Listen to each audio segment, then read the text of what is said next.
on Enlightened World Network. And today's topic is life is happening for me.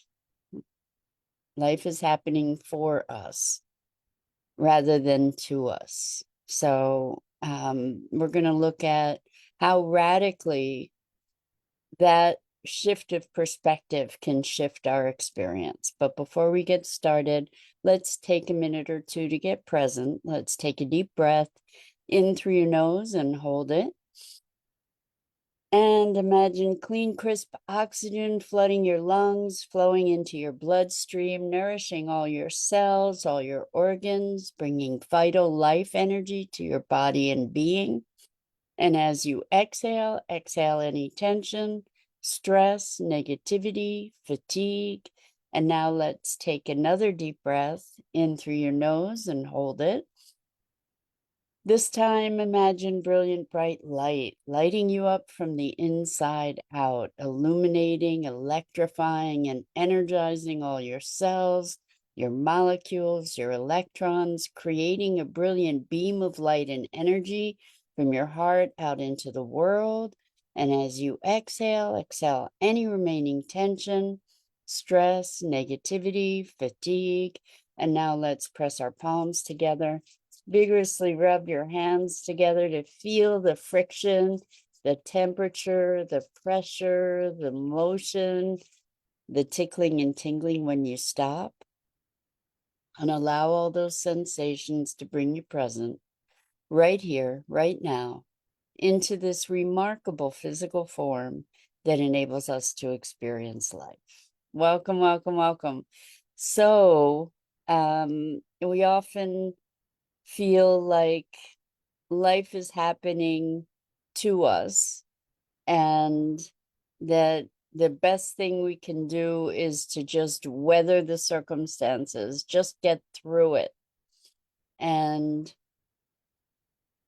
what we're talking about today is taking on a new perspective that life is happening for me and through me rather than to me.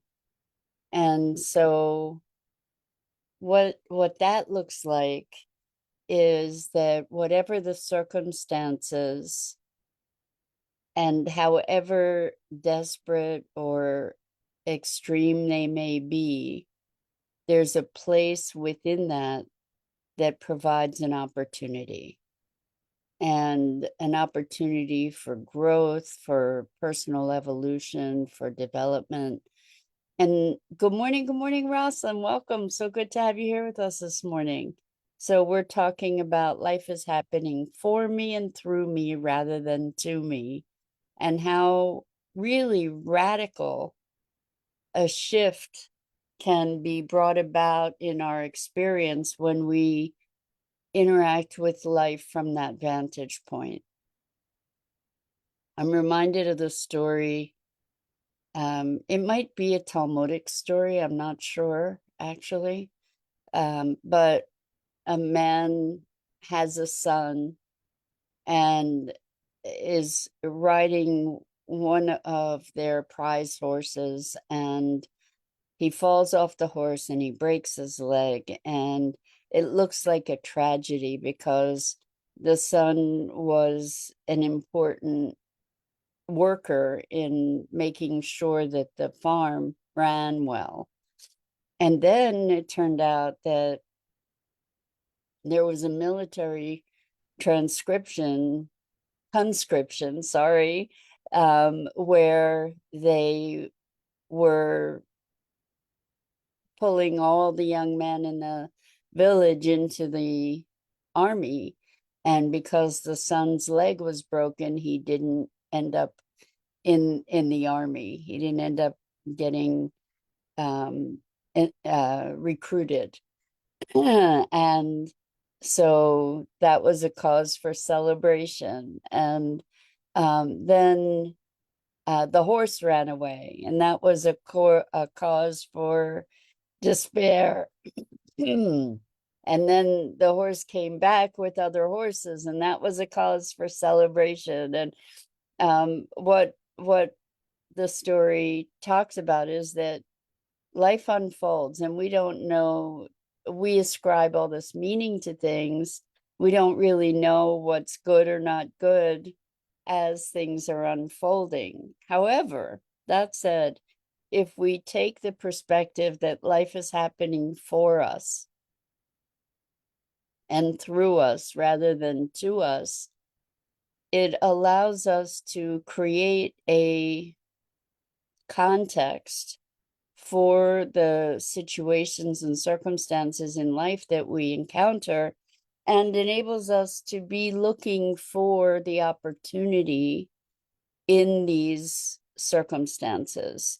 And and now what's coming to mind is some kinds of studies talking about how people who are optimistic live longer, with less health challenges than people who are pessimistic. And couldn't cite the study. I don't know if it's true. It makes sense to me, that this notion that life is happening for me and through me rather than to me breeds sort of an optimism. It breeds a kind of optimism that allows us to be looking for opportunity within the context of the happenings of our lives. And I think it's actually, it might sound trite and simple, and I guess it is simple, but it's profound and elegant and not necessarily easy to live into that idea that life is happening for me and through me rather than to me, particularly when we are caught up in the drama of circumstances that we are not enjoying a whole lot.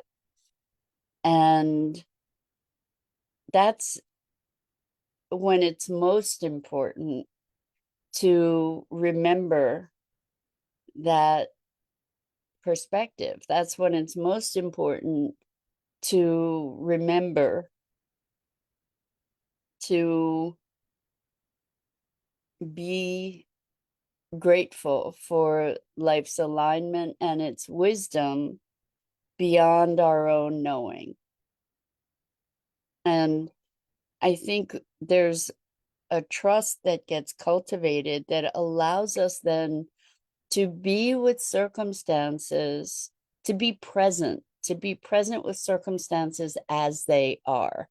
And when we're present with circumstances as they are, we have then the opportunity to see pathways that would otherwise perhaps be invisible to us. When we can be present to how things are in the moment, life is happening for me, allows us to release resistance to our experience and of circumstances that we're not necessarily thrilled about. So we can, when we let go of resistance, when we let go of trying to project onto a situation the way that things should be, or that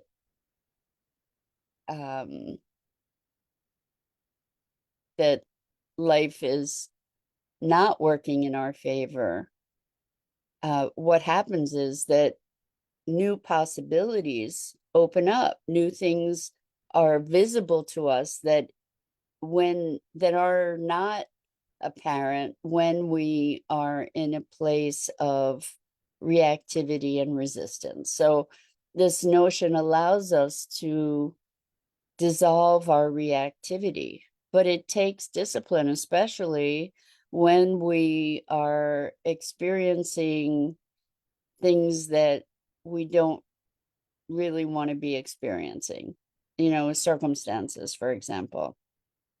So it could look like something is really tragic, and then that something turns out to be the very thing that gives us a sense of meaning and purpose in life. It doesn't mean that we avoid mourning a loss. It doesn't mean that we deny the pain of an experience.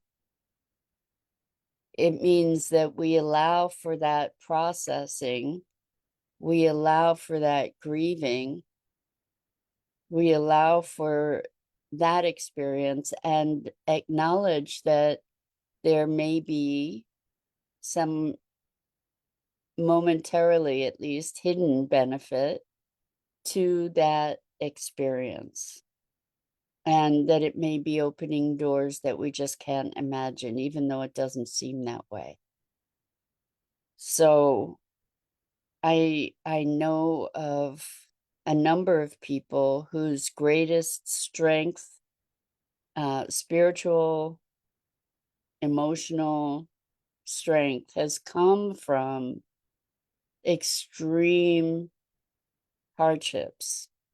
People who have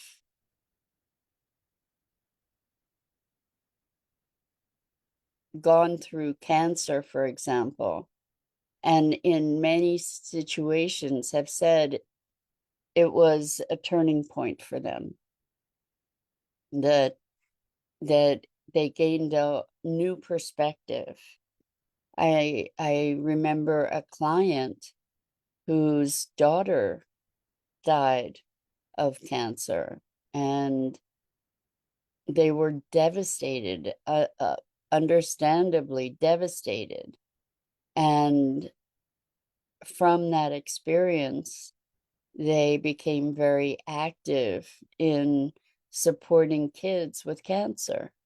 And it gave them a deep sense of purpose and a way in which to engage with the world and give back to the world and honor their daughter's life. So these are important things to recognize, that even from our deepest devastation and pain, and often from our deepest devastation and pain, comes transformation that brings us into closer relationship with ourselves and what's important to us, that brings us into a space of deeper connection with what is meaningful to us. And oftentimes these circumstances that seem so dire, or that are so dire, are wake-up calls for us, waking us up to our greater capabilities, waking us up to another dimension of experience.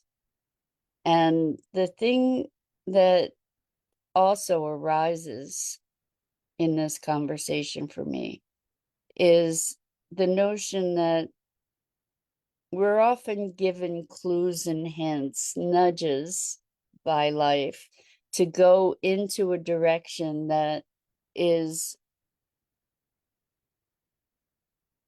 pointing the way to greater self-expression, greater fulfillment. We're given nudges with a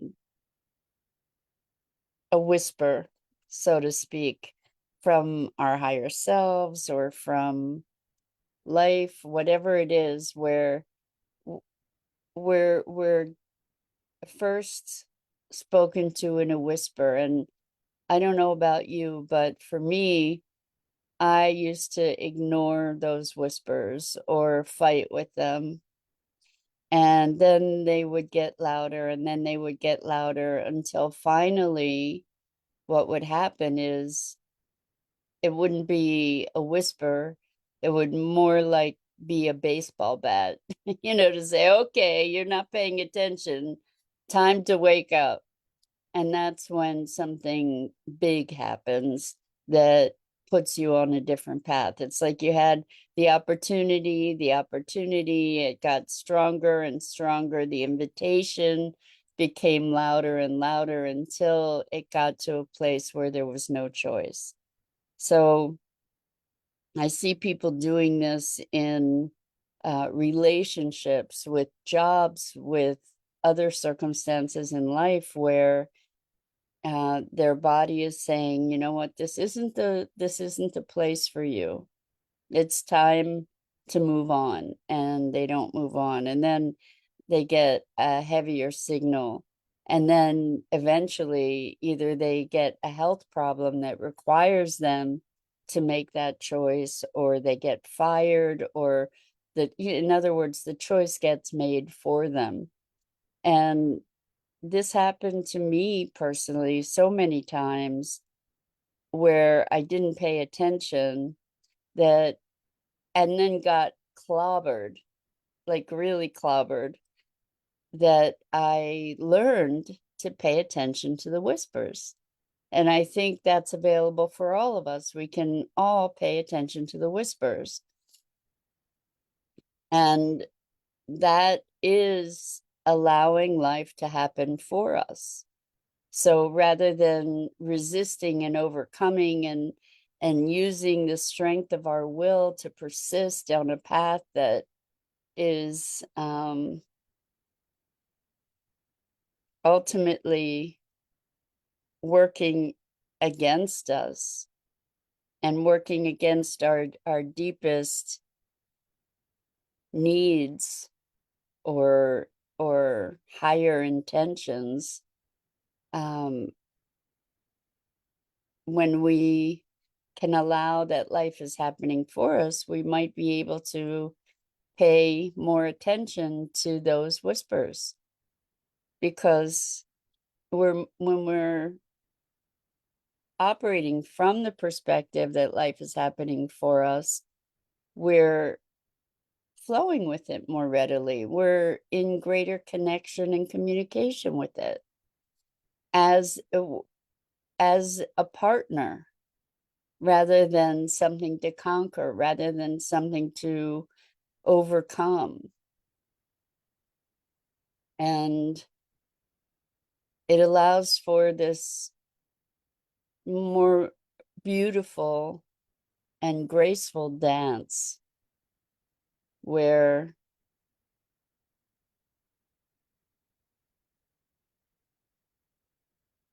we can cultivate curiosity and delight and wonder at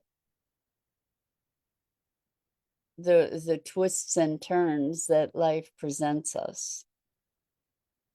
So it often requires that we step beyond ourselves and the immediacy of what I want. I want it now kind of thing. The I want it now part is probably the most challenging, right? Because we'll try and force the river. I think probably so many of us have experienced that, where things aren't happening fast enough. We want it to be, it should be different. I should be at that place by now. I should be in a different place in life. I remember a client who had been told years ago what her fate was in terms of being able to be a healer and a teacher. And this person was really experiencing a lot of struggle with life and where they were in their evolution. Good morning, Dido. Welcome. So good to have you here with us this morning. And they were insistent that they really should be at this other place by this time. And what I tried to get them to recognize I don't know how successful it was that they needed to go through what they were currently experiencing to get to that place of mastery, that they weren't there yet, and they needed to go through life and the learning that life is providing them in order to be able to fulfill that destiny. And that the hardship that they were experiencing was part of the lesson, because they needed to come to a place of recognition that it's all perfect. It was all unfolding as it needed to be, to get to a place of acceptance and flow before like that was the big lesson. And they were going to stay in this place of resistance and constraint until they got the message.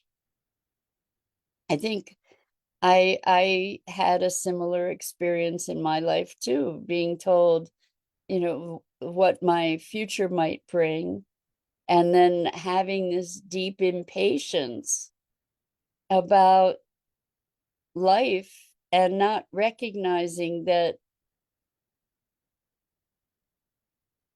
we can't bypass the process of becoming who we have the we could say blueprint or potentials to become. So, for instance, you can't decide to be an astrophysicist without receiving the education needed in astrophysics. And so when we can allow that life is happening for us and through us rather than to us, we can perhaps receive the fact that we are receiving that education on the way to getting where we envision ourselves to be or we desire to be. So it's a practice, actually, and it takes practice to come from this place of life is happening for me and through me rather than to me. And it doesn't mean that we'll understand all the twists and turns. The thing that's interesting is that we can often look back and recognize how the things that unfolded in our lives served us.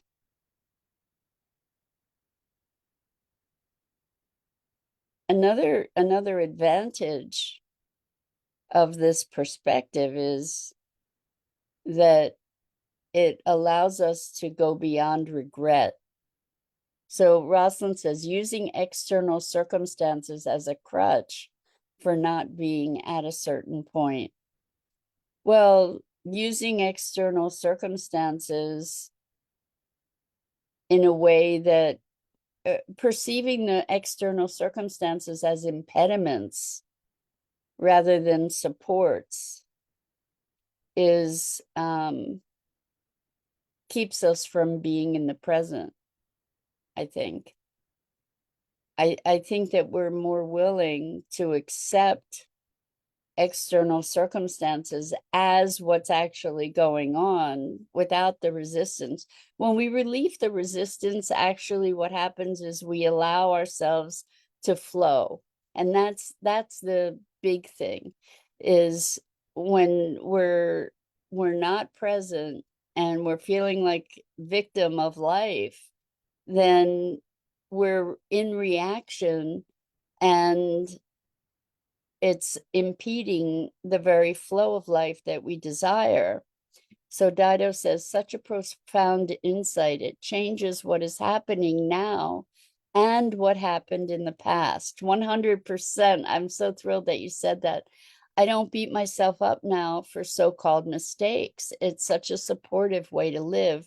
Thank you for that, Dido. Indeed, it's the regrets fall away because it's part of our growth.